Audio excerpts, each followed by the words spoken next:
Welcome to the Startup of the Year podcast, where each episode we showcase exciting new companies from around the world. This podcast is produced by Established, creators of the Startup of the Year program. Established is focused on helping organizations with their innovation, startup, and communication strategies. Hello, everybody, and welcome to the Startup of the Year podcast. I'm Frank Gruber, the co-founder and co-CEO of Established, also the co-founder of Established Ventures, the team behind the Startup of the Year community and this very podcast. On this episode, I'm talking with Tim Draper, a global venture capitalist, founder of Draper Associates, DFJ, and the Draper Venture Network, a global network of venture capital funds. His firms have invested in a number of companies that you've probably heard of, which include SpaceX, Tesla, Coinbase, Robinhood, TwitchTV, Skype, Hotmail, Carta, and the list goes on and on. He's also been a champion for cryptocurrencies and most notably Bitcoin. You might also see him wearing his Bitcoin tie. He loves to wear that as his trademark. And he's done some work in California trying to improve their education, as well as there was a push to make it into 6 Californias and then 3 Californias. And really excited to have him joining it today. He's very well accomplished. He's a legend in the VC space, and I'm really happy to have him joining us, and hopefully you learned something interesting from the conversation. Before we jump into the interview, though, I wanted to share some thoughts and words of advice from Rich Malloy. He's our VP of Engagement at Established, also part of Established Ventures, and he's got some tips for startup founders with a segment we call the VC Minute. Hi, this is Rich Malloy with Established Ventures, bringing you the VC Minute. Quick advice to help startup founders fundraise better. Let's talk about your fundraising competition. I'm not talking about your direct competitors in your industry. I'm talking about the half a dozen or so other startups I have in my diligence process at the same time as you. When it comes to securing a commitment, that may also be your competition. Now, you're not necessarily going to lose out on an investment just because a VC has a lot in their pipeline. But like you, we only have 24 hours in the day and only so many hours we can spend working. So we always want to be sure we're working on the funding rounds that are the highest priority for us. In other words, we are constantly ranking companies internally to reprioritize and refocus our efforts. If you're getting the shits from an investor, it may be that they have a backlog of diligence and you're somewhere in the middle of the stack. The danger is that the longer you stay in the middle of the pack, the more likely you are to move down or possibly never hear back. You benefit from staying top of mind with your potential investors. And you can do this by sharing updates about your round, for example, that you got a commitment from another firm, or sharing wins, such as you landed a new client or that new hire came on full time. Keep the communication flowing. If enough has changed since you last spoke, offer to set a 15-minute update call. And don't be afraid to ask questions about where that fund is in their diligence process on you.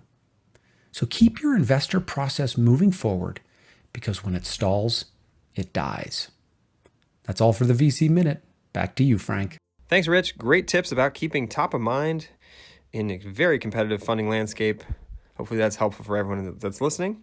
Now, shifting gears for a moment, I wanted to share that our Startup of the Year application is currently opened. If you're a startup looking for exposure or becoming part of our amazing community, we'd love to have you. Please check out the application at soty.link/apply21, or you can just go to startupofyear.com or startupoftheyear.com. Either will go to the same place, and look for the application. There should be a button, and you can start the application right away.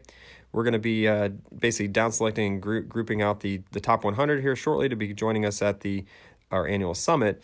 But there's more than just becoming a part of it for the summit. There's other opportunities throughout the year. There's mentorship opportunities, office hour opportunities, plus the community of founders helping founders. So a lot to offer. And again, if you check us out at startupoftheyear.com, you'll learn more about those opportunities.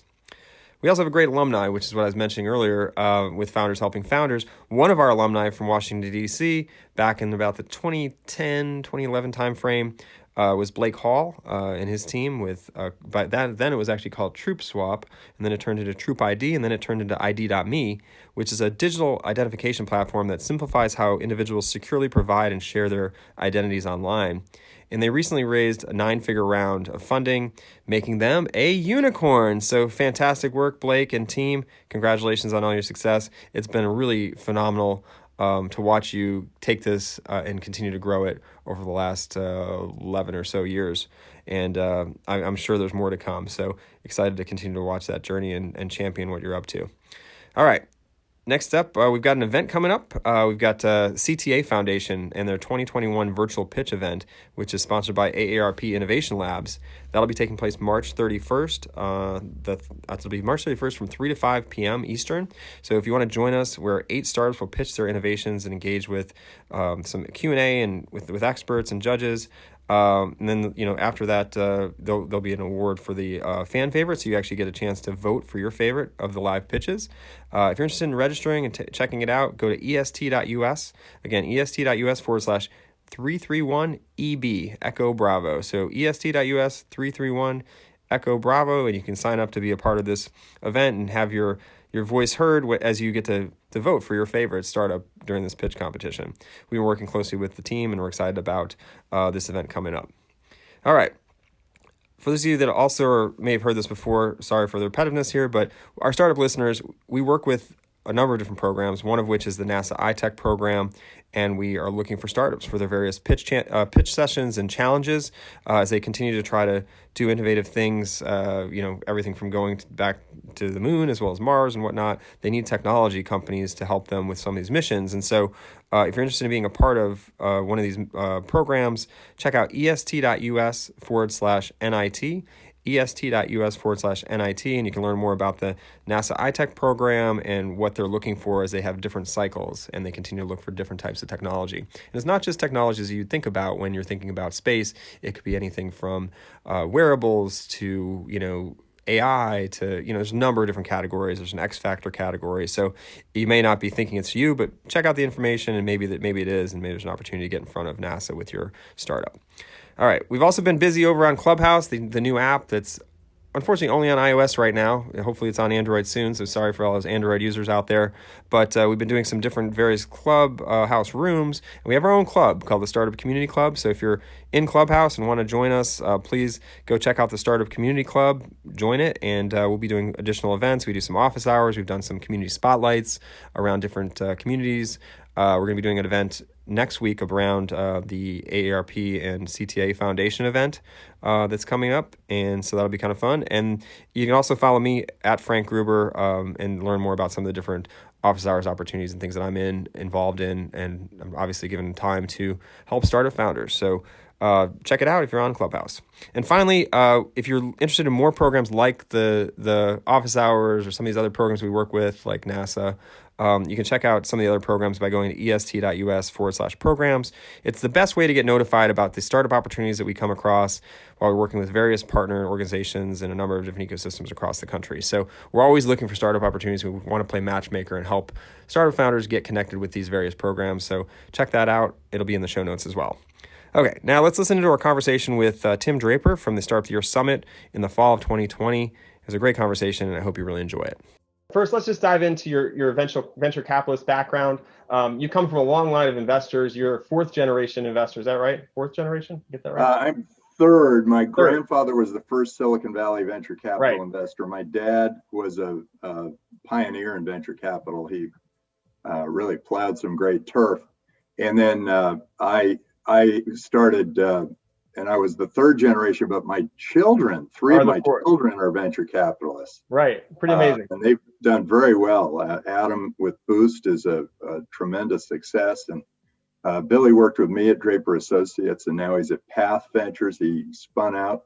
It was a sad and proud moment for a father when he spun out. And my daughter, Jessie, runs Halogen Ventures, and she backs only women. Right. And Jessie actually joined us.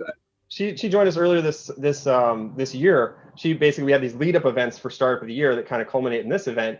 and she helped us kind of with some of the, like one of the lead up events. She actually was a judge and helped us figure out which companies are going to be fast tracked to this event today. So that's pretty exciting. Oh, stuff. Terrific. Yeah, she's a good judge of it. They all grew up. I mean, they saw how excited I was at the dinner table about my work. And I think they just took to it. Definitely. She had some great advice for startups that were part of that. All right. So you started looking at startups, right away. You created your own fund, backed by SBA actually, which is kind of interesting. And then you started investing. You've got some amazing investments. Which one, from I mentioned some earlier, Hotmail, Skype, Baidu, Tesla, SpaceX. Which one are you most proud of thus far? I think the one that really set me on the right path was Hotmail, because we it was pretty funny.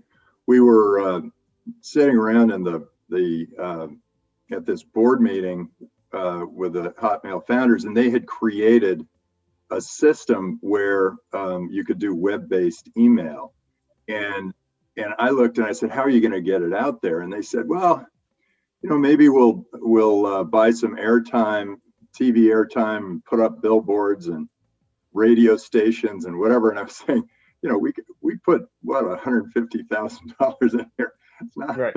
Just burn money. What it sounds like that what they were saying, right? Of airtime. Right. And we decided. Then I said, can't you just get it out to all those people on that internet thing, that that ARPANET. Mm-hmm. And they said, no, that would be spamming. And so that was a new word for me. Right. And then I said, well, wait, what if you're giving this away for free? What if you put a little message at the bottom of everybody's email saying, P.S. I love you, get your free email at Hotmail. And they looked at me like, oh God, of all the investors in the world, why did we get this guy? And I kept pounding and pounding and pounding. Finally, they gave up and they said, okay, we'll do it. But no P.S. I love you. Just get your free email. I thought that was the best part. Well, I know we would have had a much more peaceful and loving world, I think, right. if they kept the P.S. I love you. But still, it allowed the world to open up. And it spread to 11 million users in 18 months. And now there are, web-based email is pretty much everywhere. That's Gmail, that's Yahoo Mail, it's Hotmail, it's and so I think maybe 2 billion of the 4 billion people on the internet, maybe 5 billion people on the internet, are all connected through web-based email. Well, that connected all of us. It shrunk geographic borders. Interesting story. The founder said he sent one email to a friend in India, and this was way back when. 1995, I guess, and it spread to 100,000 registered Hotmail users in India. Wow! And at that time, I don't think there were 100,000 computers in India. Right. So they just got everybody, multiple accounts on every computer. So pretty much everyone in India got that email at that point. Yeah. That had that email. That's pretty phenomenal. And so I think the world is much closer and tighter because of it, and that and Skype have both, and then Skype of course allowed us all to talk to each other and then eventually see each other. Yeah, let's talk about Skype for a second. So Skype, we're during this current global pandemic, everyone's using video calling. It's become table stakes more or less for everything that we're doing every single day. And let's talk about Skype because that was actually started as an audio-based program, right? We had another good fun story. I had to be in two places at once. I had to be in Palo Alto at a conference Tony Perkins was throwing, and I had to be in Estonia at a Skype board meeting. And so I asked Tony if we could try to video conference. Mm-hmm. And I asked the Skype guys if they could set up a video conference there and rent the equipment. At that time, video conference was like this. But I thought, well, maybe we'll give it a shot and we'll always have audio backup. And so we did it. And Nicholas and I interviewed Nicholas for the conference. So it was kind of a fun benefit of the creative.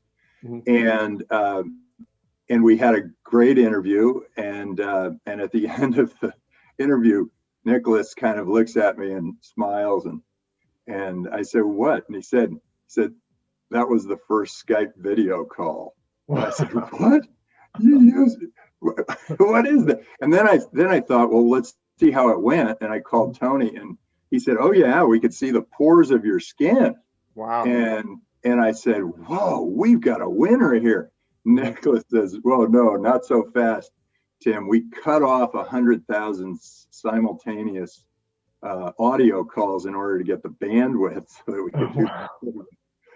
That's pretty funny. Yeah. So my daughter Jessie was also on that Skype video. Oh wow. She was traveling with me, and so I guess it was take your daughter to work day or something. But anyway, I took her with me. Wow. And so she is quite proud to say that she was also on the first Skype video call. That's and now, of course, I mean, Skype, Zoom, all of these have really had a huge impact on our world.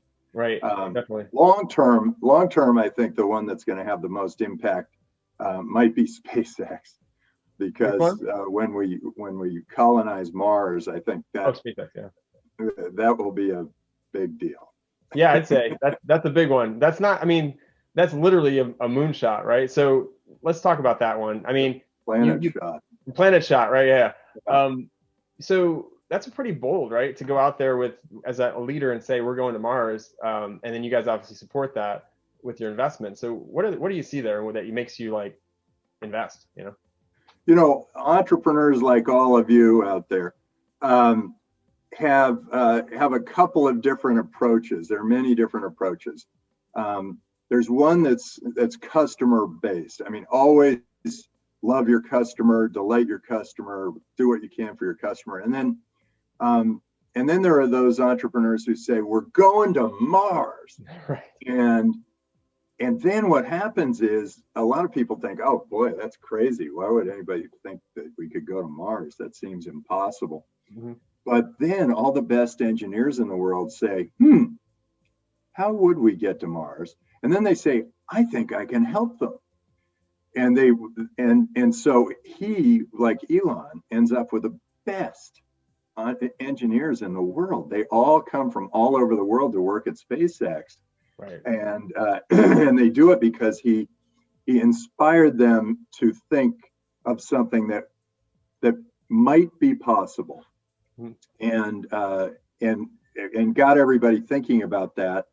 And I think that's another great way to run a business. The other one, I think about Nicholas Zenstrom and Robin Lee. They both came to me, Nicholas from Skype and Robin from Baidu. They both came to me and said the exact same words. They're from two different countries and very different cultures. They both said, I want to delight my customer. And somehow that delight, something about the idea of delighting a customer, I think makes a huge difference for people. That's interesting. I mean, I've heard that now. A number of successful companies have a similar kind of mantra. Thinking about, customer service with Zappos, they ended up, obviously getting acquired by Amazon. Oh yeah, I mean, when you talk to Jeff Bezos, that's all he's thinking about. How do I make the experience better for my customer, better for my customer? Definitely. And these guys are absolute heroes. They have done extraordinary things for people. Mm-hmm. I think of how much, people say, oh, Bezos, whatever. I don't know what they're picking on him for, yeah. But he should be revered because he has brought more people out of poverty than anybody else, I think, on the planet, except maybe the Google guys. They have educated more people on the planet than anybody else, but he has, think about how the wealth and the convenience and the improvement in life that he has created with Amazon. If I need something, I can go to Amazon, push one button, and boom, it shows up the next day. That is amazing, and it is magic. And that's because that entrepreneur said, we will delight our customer. We will do what we can to make that product arrive to that customer as quickly as it possibly can. It's pretty phenomenal. I couldn't agree with you more. I mean, Amazon, I had my groceries delivered today, like this morning, for this call. I didn't have to go and run into the store to do it. And obviously with the current situation in the world, it feels safer to me, so I don't know. So, okay, so let's talk about, you talked about Baidu briefly. Let's talk about, you were actually one of the first investors from Silicon Valley to invest in China, and you invested in Baidu. You want to talk about it a little bit briefly, and then maybe talk about some other similar places where you see opportunity for investment?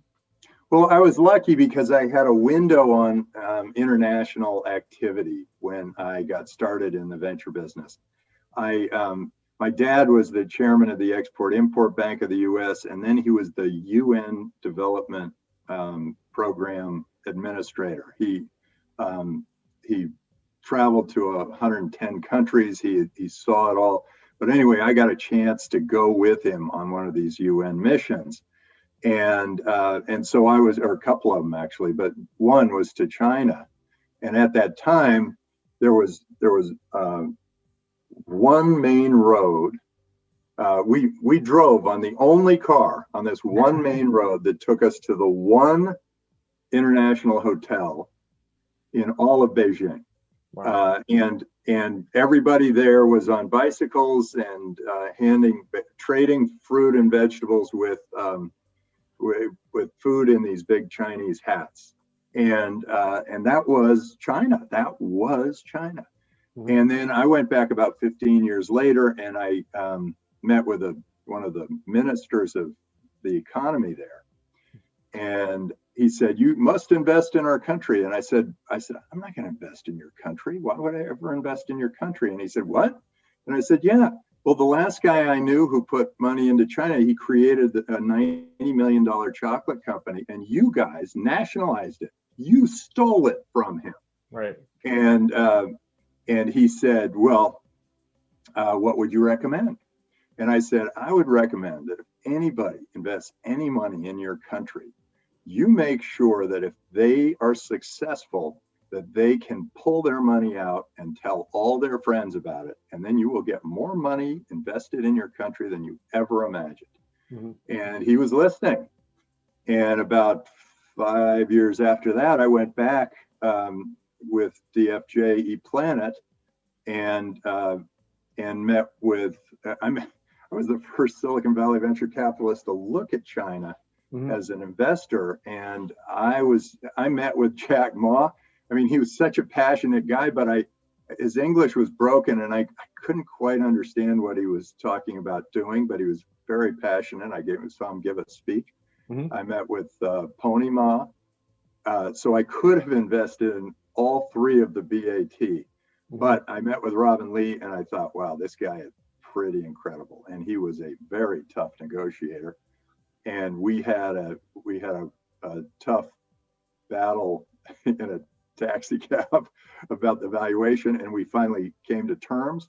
Mm-hmm. And boy, was that a great decision, I think, on both of our parts. And Robin created an amazing company. And think of what Google has done for America and a lot of the English-speaking world. Baidu has done the same for the Chinese-speaking world and some of the Japanese-speaking world. So we're very pleased with that investment. We think it really had an amazing impact on China. I'm sorry that they have the dictator that they have now, but before that they had a very open country, and they were growing at an incredibly fast rate. Mm-hmm. And the people of that country were enjoying their entrepreneurial freedoms.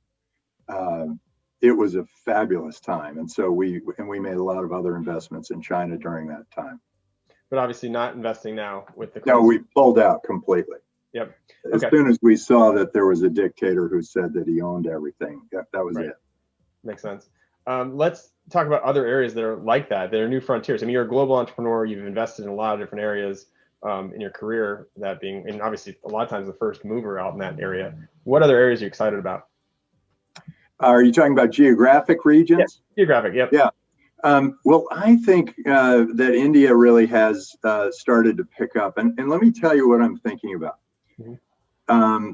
the poorest countries in the world are the ones where this is all about trust, and honor and honesty. The poorest countries in the world are the ones that where people don't trust each other, a lot of theft, and then it's a zero-sum game. And they think, if I take it from you, then I'm better off and you're worse off. When there's trust, people connect and they work for something for the future that will improve both their lives for the future. And best example of that is probably Singapore under Lee Kuan Yew. He took a country where people were making about $100 a year per capita and made it one of the richest countries in the world by instilling trust. The reason I think India has great potential is that Modi's first action as the premier of India was to get rid of the currency that was allowing people to do illegal things, and now it looks like that country's really starting to hum, and there's so much entrepreneurial activity. There's been sort of a direct line back and forth from India to the Silicon Valley, and that has really supercharged India, and that's very exciting. And I think now I can get on my talking about socialism, how people were thinking about socialism for a while. If you're Korean, and there was, back after the Korean War, they built that demilitarized zone, and they separated North from South Korea. And North Korea was a socialist system, and South Korea was a capitalist system, a free market system, capitalist system. Well, now fast forward 4 generations. Now in North Korea, they make about $100, $150 per year per annum. In North Korea, they make $43,000 per year per annum. Per year per person. So they're clearly a lot richer and living a lot better in South Korea. But here's something that that really sticks in my head. The average South Korean is now 4 inches taller than the average North Korean. Interesting. So I'm always, when I'm looking around for investment, I'm always looking for those countries that are on the way back to freedom and away from socialism, away from where the government controls everything. Government controls equal poverty. That's basically what happens. As soon as the government decides everything, you get poverty. And when the government backs away, and it's like George Washington saying, giving up his power and so for the good of the country, or Gorbachev did that for a while. Deng Xiaoping did it in China. When you have a leader that is willing to sacrifice their own power for the good of the country, then you get freedom.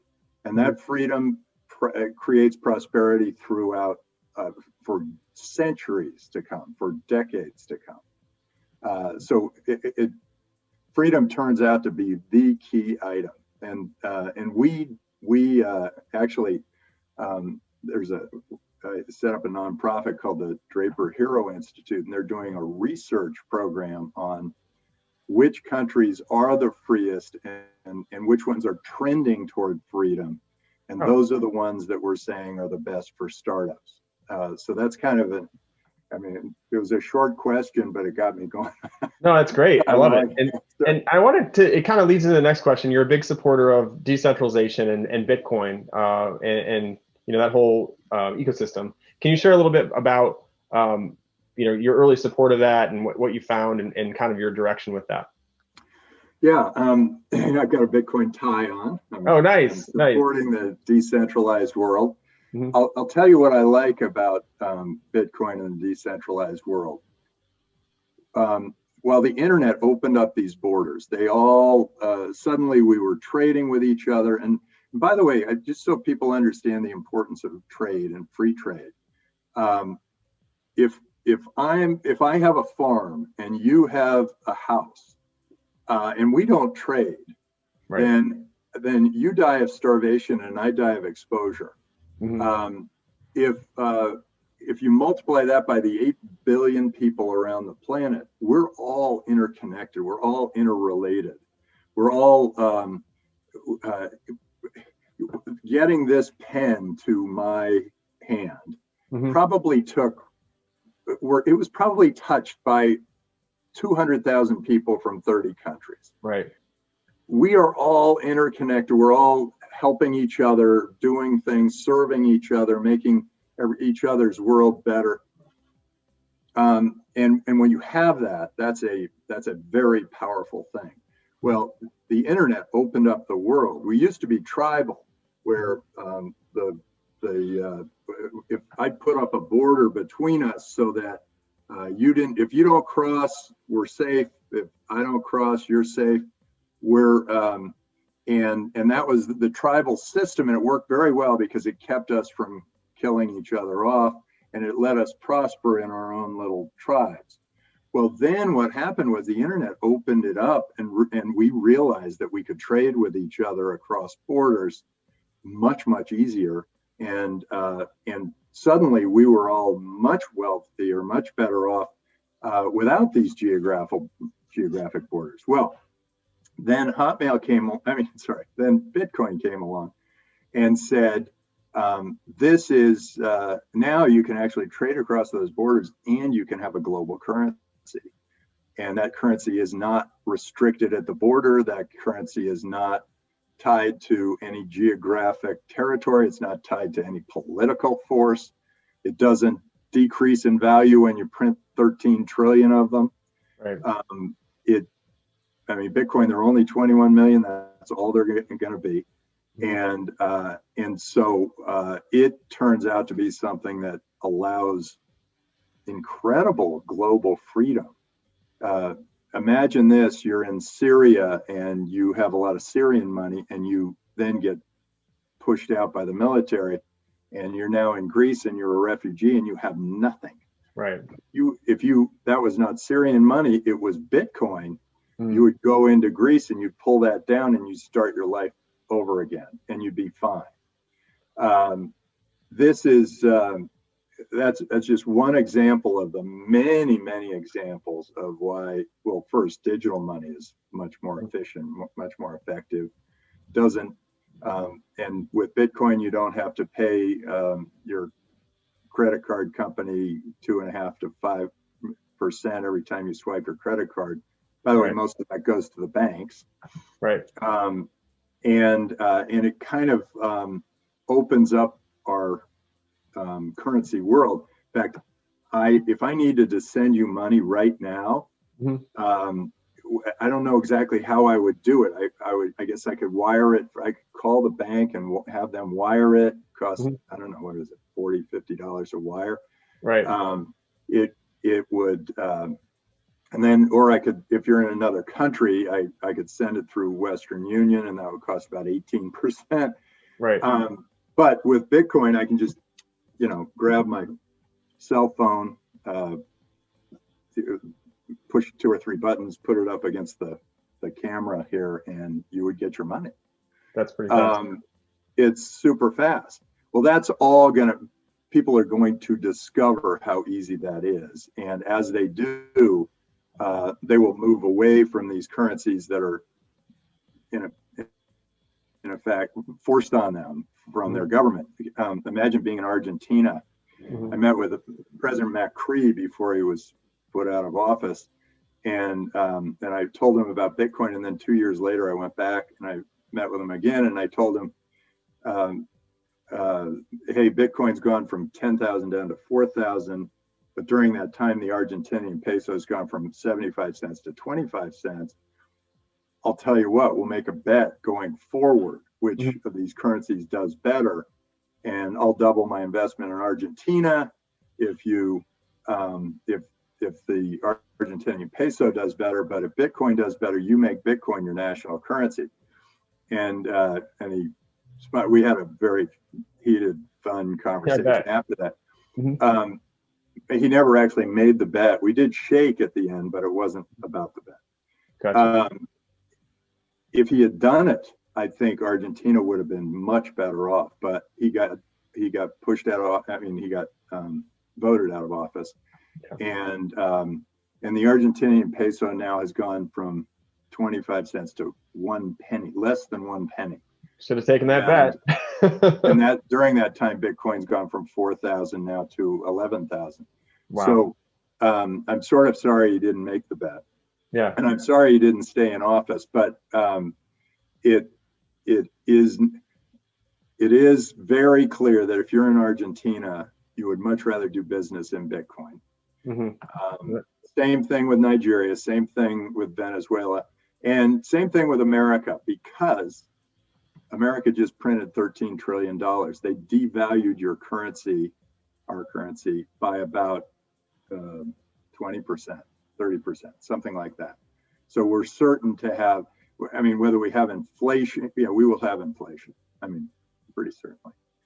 That makes sense. Let's switch gears a little bit. Let's talk about the creation of Draper University, and it kind of leads into then creating startup heroes, which we want to talk about as well. So let's talk about Draper University. Well, how did you decide to start Draper University? What was the process there? So I felt like in 2008, when the markets were collapsing and the financial system was under siege, and nobody knew whether they had value or not, whether any people were talking about the dollar not being worth anything.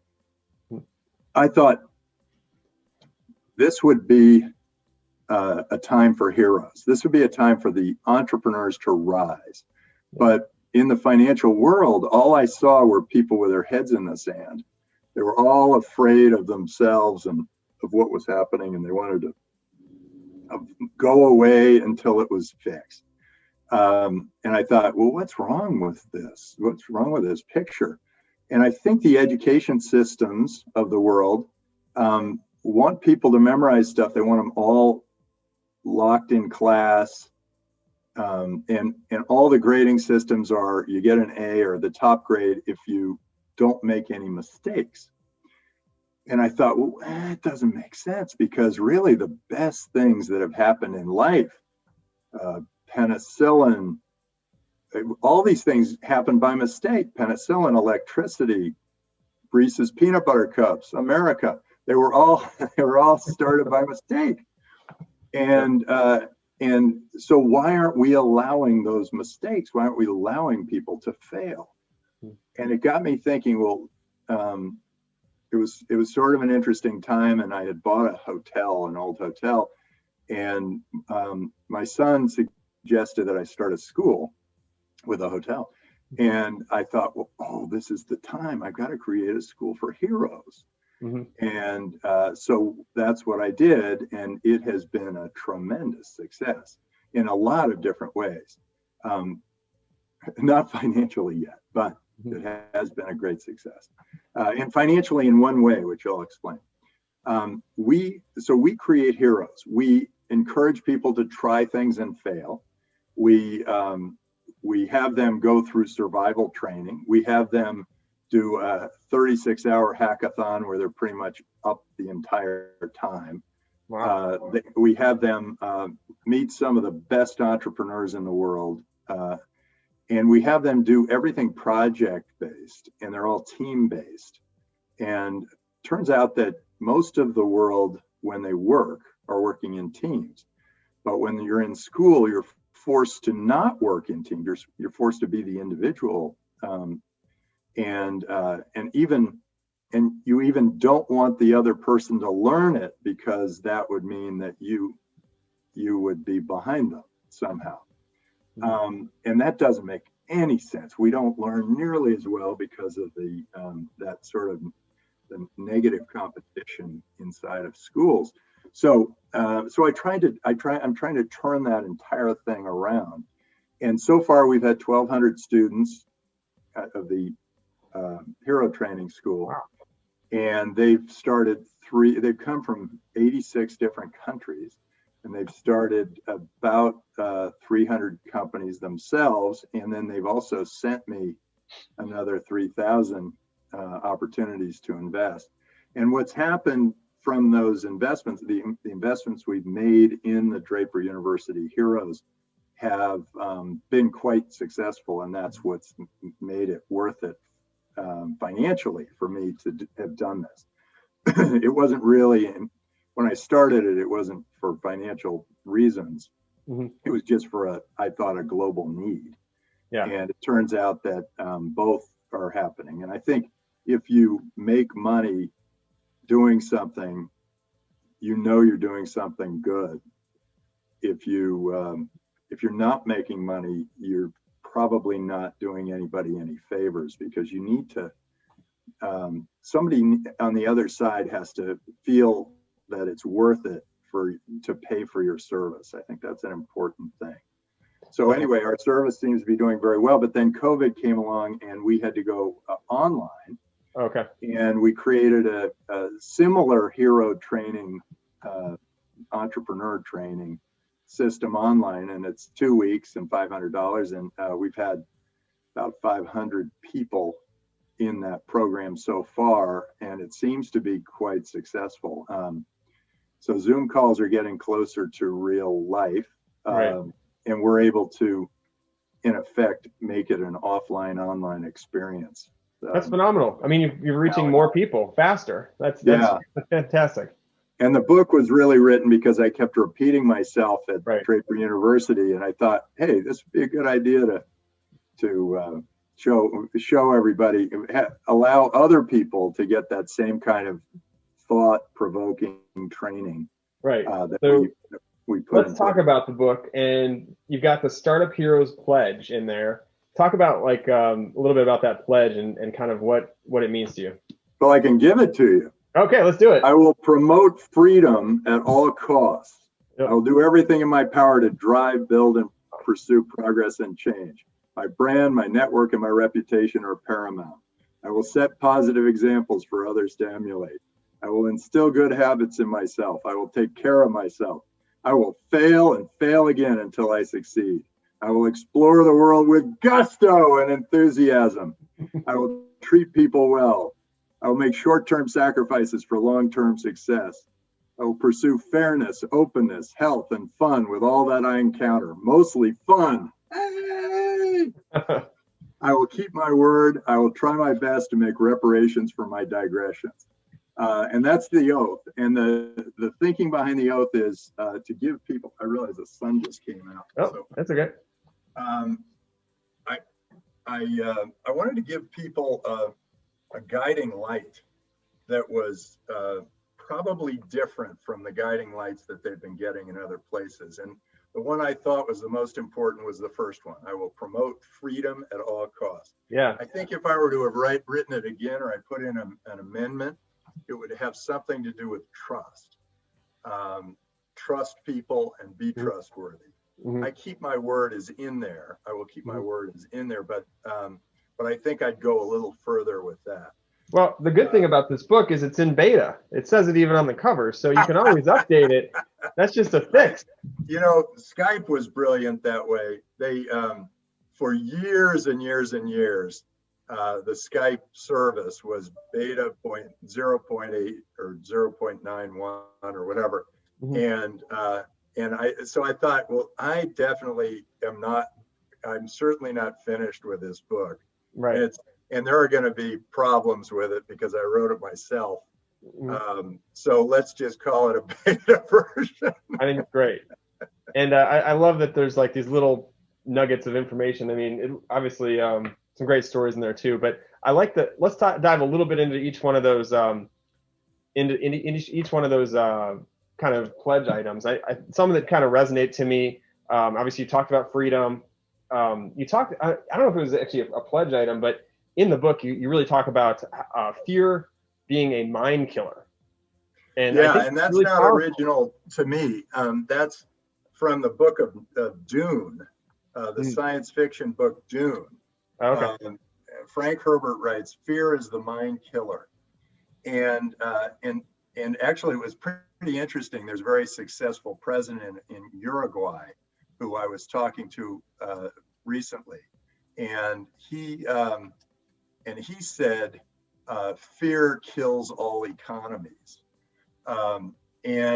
And so fear really, and it's interesting because the media thrives on fear. Right. The news cycle is not nonstop fear, right? Watch the local news, and every story is a fear story. Mm-hmm. I did that once. I tested. I thought, okay, well, let's just see how many of these stories are tied to fear. And it was 13 out of 13. Wow.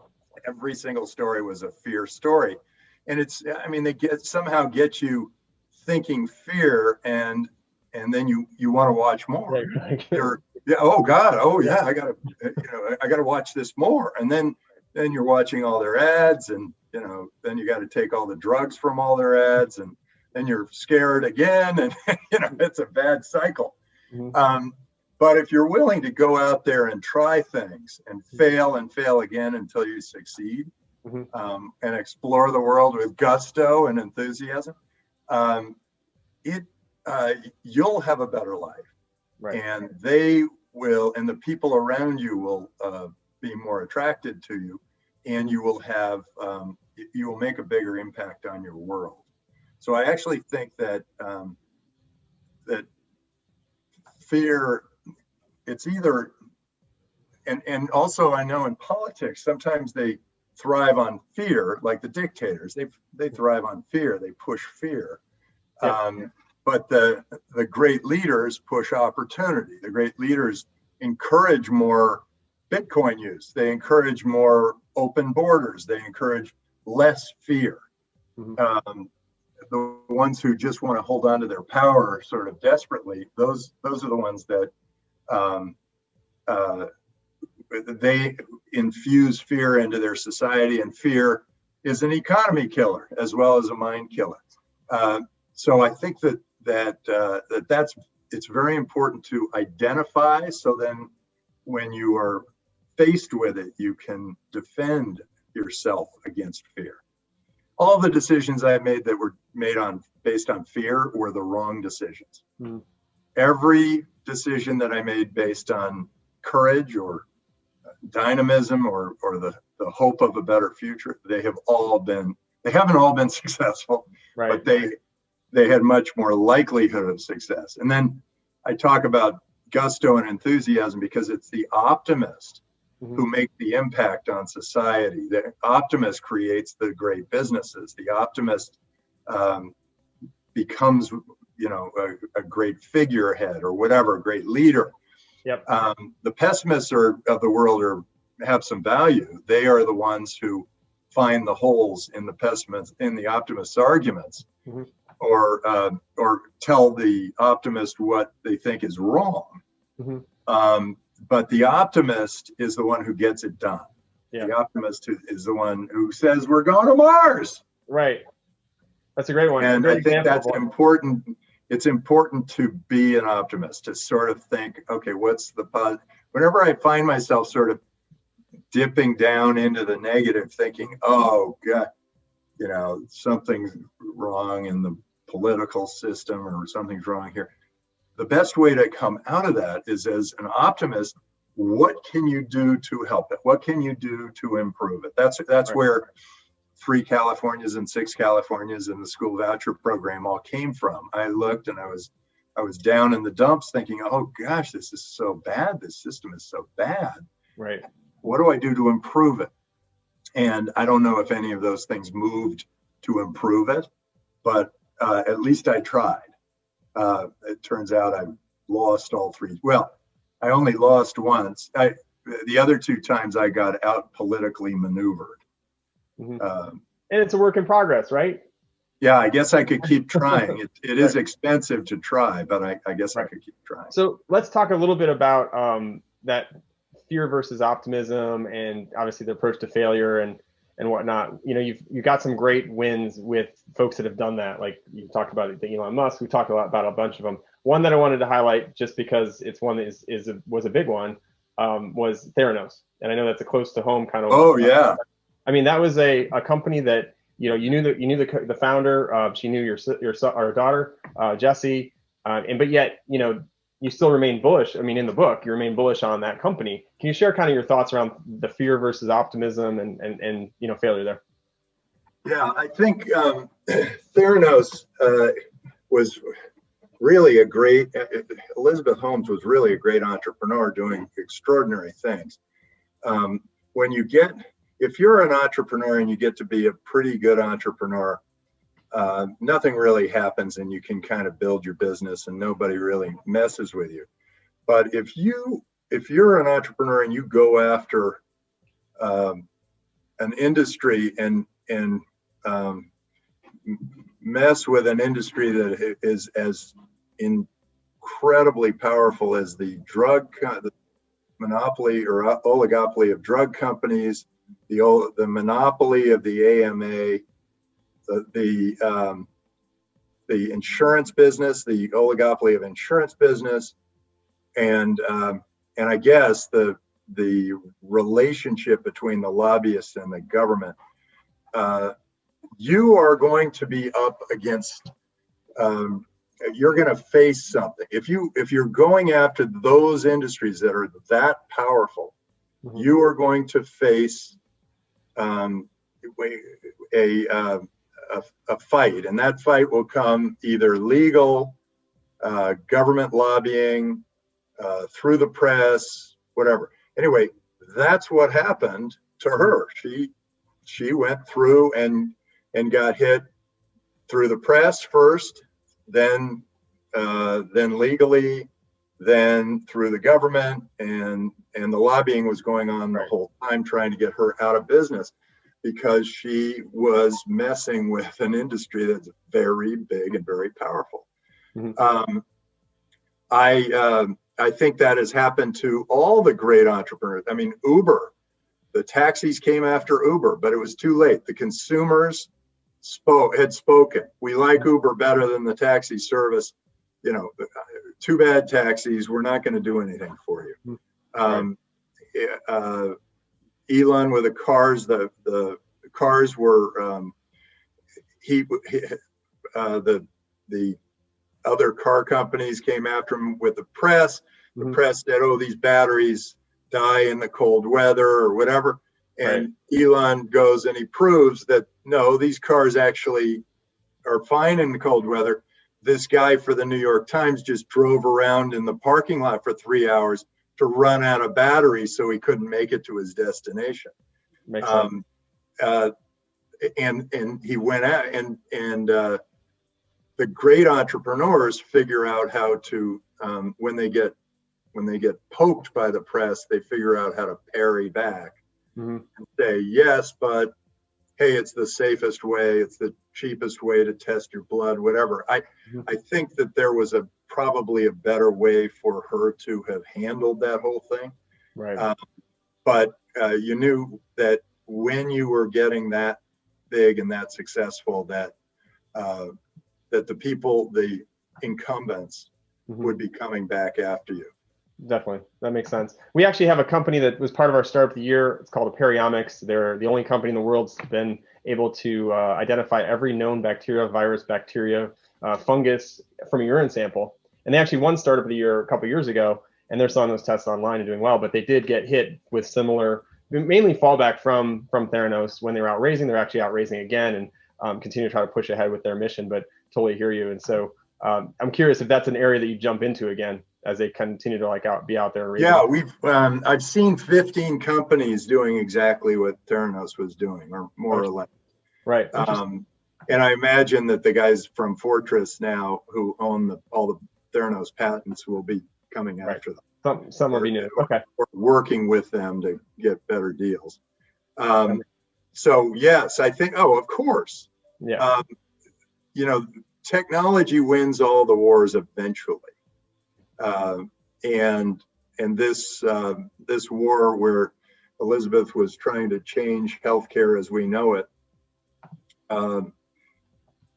and going up against the big system that is actually, turns out the last 4 years are the first time that we've lived shorter lives because of healthcare. And so she was clearly going after something that really needed changing. that didn't want to change. But I think it's coming, and I think we're going to see some great companies come that do make it so that you can test blood, create a feedback loop within the body. There are a lot of interesting things coming along the pike that are more data driven than wet lab driven, and it's quite exciting. We've got a company called Cloudmetics that allows people to do a bet through AI. They can do, just with medical histories, they can do a better job of diagnosing someone than the average doctor can. And when combined with a doctor, they do even better.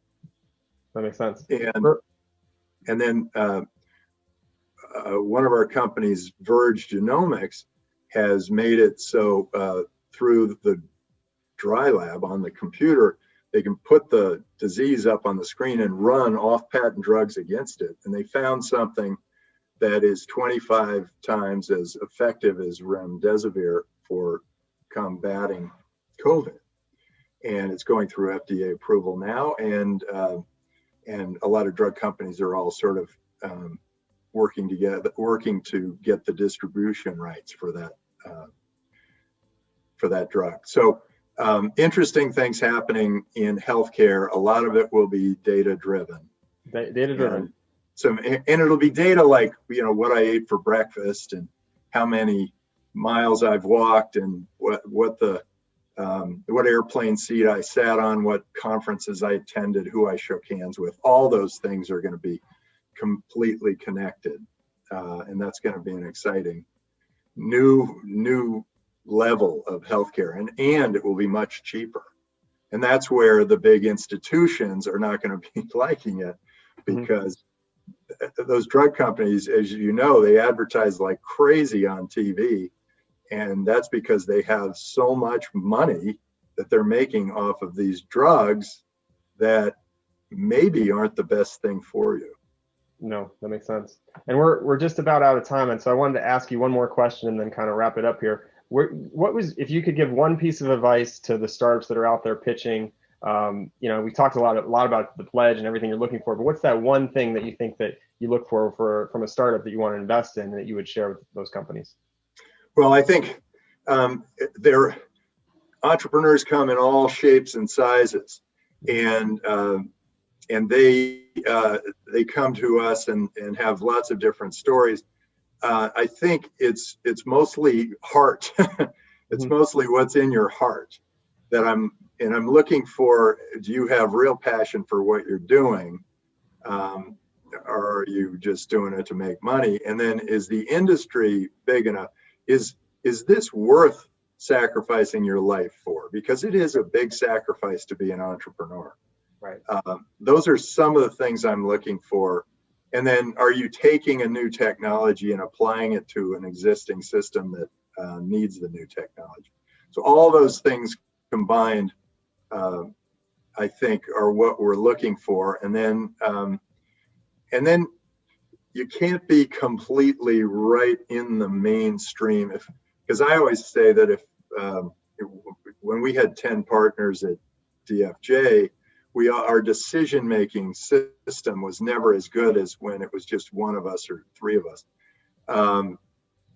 because you need the extra piece. It needs to be something that is not obvious to the world. If it were obvious to the world, you'll have 1,000 other competitors. But if it's sort of unique to you, then that's quite exciting. So make sure that if you're starting something, that you are uniquely qualified to do it, and you are going to be the best in the world at it. Thank you, Tim, for that advice. And you connect with companies everywhere. So what's the best way for them to find and connect with you? Oh, I'm Tim at draper.vc, but only send me business plans.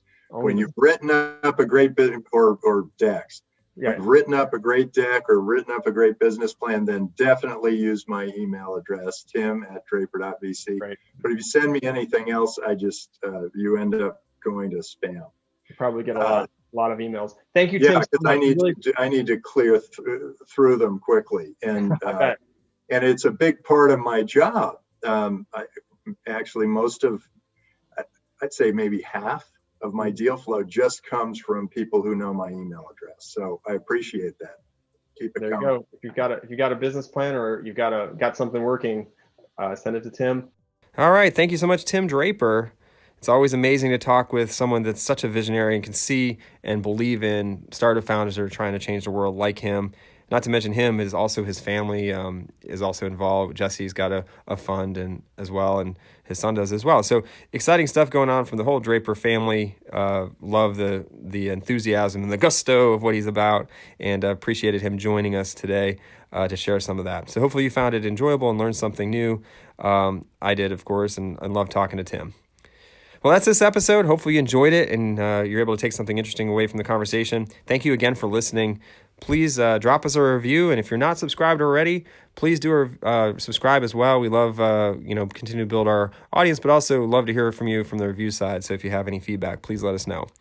And remember, if you have a startup idea and you want to get something going, today is the best day to start. Doesn't mean you have to knock the whole thing out of the park today, but you got to start somewhere, get something going, get that minimal viable product out there, and start testing with customers and building momentum. There's a lot of steps, but you can't start doing it without starting. So today's the best day. And until next time, I'm Frank Gruber, signing off. Stay safe and be well out there. Thanks for listening to the Startup of the Year podcast. Be sure to subscribe, and we'll be back with another episode soon.